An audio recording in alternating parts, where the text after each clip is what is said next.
நம்முடைய இரட்சகராகிய இயேசுவின் நாமத்தில் உங்கள் யாவருக்கும் அன்பின் வாழ்த்துக்கள். கர்த்தர் நம்மை நிறைவாக்குவார். பிலிப்பியர் 4:19. என் தேவன் தம்முடைய ஐஸ்வர்யத்தின்படி உங்கள் குறைவை எல்லாம் கிறிஸ்து இயேசுவுக்குள் மகிமையிலே நிறைவாக்குவார். நம்முடைய தேவன் ஐஸ்வர்ய சம்பனர். இன்று நாம் முழு விசுவாசத்துடன் இந்த வாக்குத்தத்தத்தை அறிக்கை செய்வோம். தீர்க்கதரிசியின் மனைவியாக இருந்தவர் தன்னுடைய கணவன் இறந்த பிறகு கடன் அடைக்க வழியில்லாத சூழ்நிலையில் எலிசாவிடம் சென்று முறையிட்டாள். அதற்கு அவர், உன்னிடத்தில் என்ன இருக்கிறது என்றார். ஒரு குடம் எண்ணெய் என்றால். அயல் வீட்டுக்காரர் எல்லாரிடத்திலும் நீ போய் வெறும் பாத்திரங்களை வாங்கி அந்த எண்ணெயை எல்லாவற்றிலும் ஊற்று என்று சொன்னார்.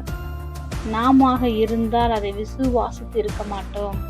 ஆனால் அவளோ அந்த ஒரு குடம் எண்ணெயை எல்லா பாத்திரங்களிலும் ஊற்ற அந்த வெறுமையான பாத்திரங்கள் நிரம்பி வழிந்தது. வறுமை தீர்ந்தது, வாழவும் வழி கிடைத்தது. இன்று வெறுமையாக நம் மனதில் இருக்கக்கூடிய எல்லா சூழ்நிலைகளையும் மாற்ற இந்த ஒரு சம்பவமே போதுமானது. இதே போன்றுதான் சாரிபாத்தில் இருந்த ஒரு விதவையிடம் தேவனுடைய வார்த்தைக்கு கீழ்ப்படிந்து எலியா அங்கு போனார். அவளிடம் இருந்ததோ பானையில் ஒரு பிடி மாவும் களையத்தில் கொஞ்சம் எண்ணெயுமே தவிர வேறொன்றும் இல்லை. அதை சாப்பிட்டு விட்டு ஜீவனோடு வாழ எந்த வழியும் இல்லை என்ற சூழ்நிலையில்தான் தேவனுடைய மனுஷன் அங்கு சென்றார். அதில் தனக்கு ஒரு அடையும் தண்ணீரும் கொண்டு வர சொன்னார். அவளோ தன் மகனும் அவளும் சாப்பிட்டு சாகலாம் என்று இருந்தார்கள். ஆனால் கர்த்தருடைய வார்த்தையை எலியா மூலமாக அங்கு அவளுக்கு உண்டானது.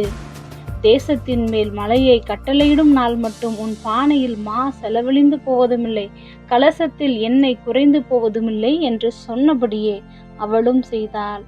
ஆச்சரியமாக தேவன் அவளை அந்த பஞ்ச காலத்தில் போஷித்து உதவினார்.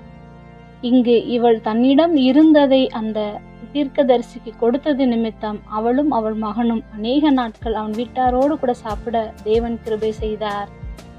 அன்று எலியா எலிசா தீர்க்கதரிசிகள் மூலமாக இப்படிப்பட்ட அற்புதங்கள் செய்யப்பட்டது. இன்று இந்த வாக்குத்தத்தத்தை அறிக்கை செய்யும் யாவருக்கும் இயேசு கிறிஸ்து இதுவரைக்கும் செய்தவர் இனிமேலும் செய்ய காத்திருக்கிறார்.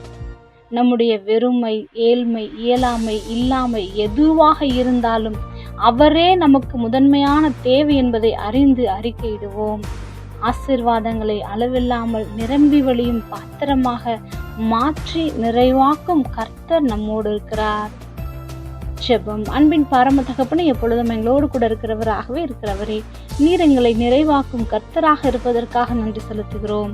இயேசுவின் நாமத்தில் பிதாவே, ஆமென்.